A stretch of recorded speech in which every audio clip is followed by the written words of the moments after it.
In what could become one of the most pivotal moments in recent WWE history, Roman Reigns is preparing for a monumental comeback that's set to shake the very structure of professional wrestling. After being betrayed by his longtime advisor Paul Heyman, who shockingly turned his back on Reigns to side with Seth Rollins the night after WrestleMania 41, the Tribal Chief has been off television, healing physically and repositioning his next move. While many fans speculated he would return with vengeance, focused on Rollins, insiders now confirm that Reigns' comeback may follow an entirely different path. Rather than reigniting an old rivalry, Reigns is expected to realign himself with a familiar yet rising force, Jacob Fatu. If this comes to fruition, we may be witnessing the rebirth of the bloodline in a more dangerous, streamlined form, possibly under the banner of the Samoan superpowers. With SummerSlam approaching fast, many believe Reigns will make a surprise return at the event, not to take back his throne with words, but to assert dominance by blood, legacy, and destruction. Jacob Fatu, the reigning United States champion, would serve as the perfect ally for Reigns in building a new dynasty, one grounded in family loyalty, violence, and legacy. Meanwhile, the drama unfolding between John Cena and CM Punk is reaching nuclear levels.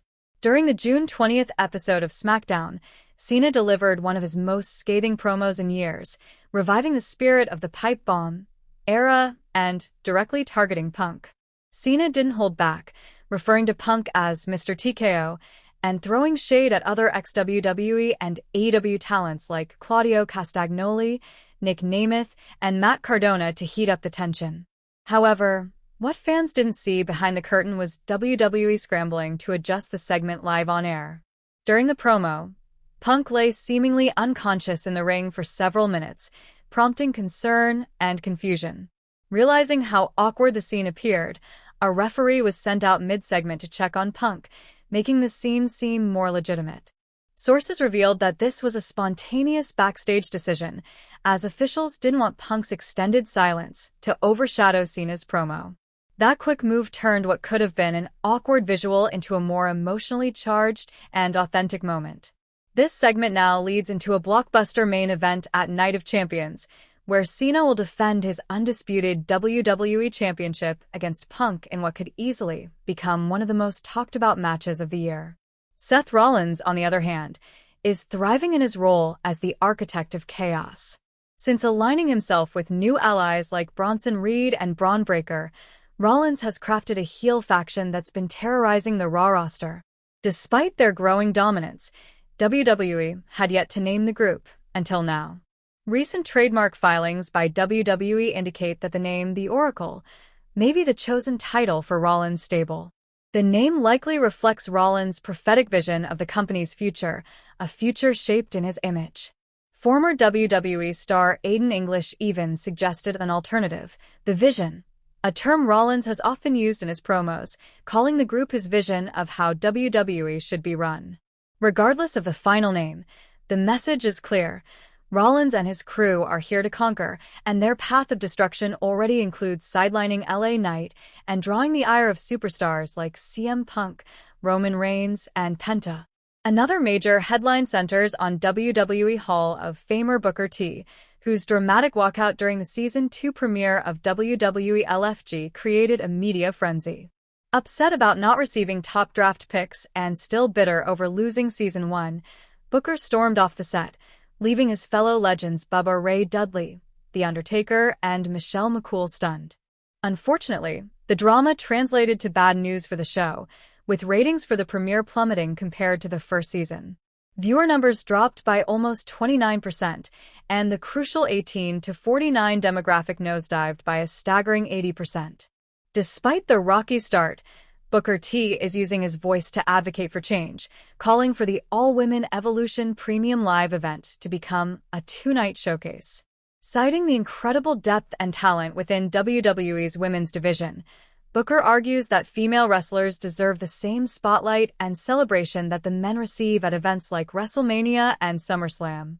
On the women's roster, Liv Morgan's momentum hit a heartbreaking pause.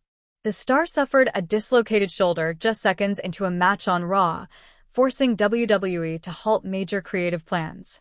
She was reportedly being positioned for a babyface turn alongside Dominic Mysterio, where the duo would eventually face off against Roxanne Perez and Finn Balor in a high-stakes mixed tag match, potentially at SummerSlam. With Morgan sidelined for months, WWE is pivoting by giving Perez a more prominent role, even teasing romantic tension with Dominic that could reignite jealousy and spark future feuds once Morgan returns. This could ultimately build to an even more emotional story, where Morgan and Dominic complete their babyface turn together by challenging the newly formed team of Perez and Balor. In other roster changes, 34-year-old Eddie Thorpe shocked fans when he revealed he had requested and been granted his release from WWE. Formerly of New Japan Pro Wrestling, Thorpe joined WWE in 2023 and made a strong impression in NXT, challenging for the championship and engaging in heated rivalries. Though many assumed he was released, Thorpe clarified that he left voluntarily in search of a more meaningful path. With Bullet Club reportedly reaching out to recruit him back into their ranks, and his partner Dakota Kai also recently released, speculation is growing about the couple's next move, perhaps a joint return to Japan or even a debut in EW. Back on SmackDown, Naomi's Money in the Bank briefcase may not bring her the triumph she hopes for. Her bitter feud with Jade Cargill, which has carried on since Elimination Chamber, has intensified. Cargill, now just one win away from a title shot as she faces Asuka in the Queen of the Ring final, remains confident Naomi's cash-in will fail. She mocked Naomi on a Raw recap show, comparing her to Speedy Gonzalez and calling her a sneak attack specialist. Cargill believes her own strength and composure will overpower Naomi's speed and unpredictability, warning the WWE Universe that if she becomes champion, Naomi will never get the chance to cash in successfully. All signs point to an explosive collision if Cargill wins gold at Night of Champions. Meanwhile, Drew McIntyre's absence continues to concern fans.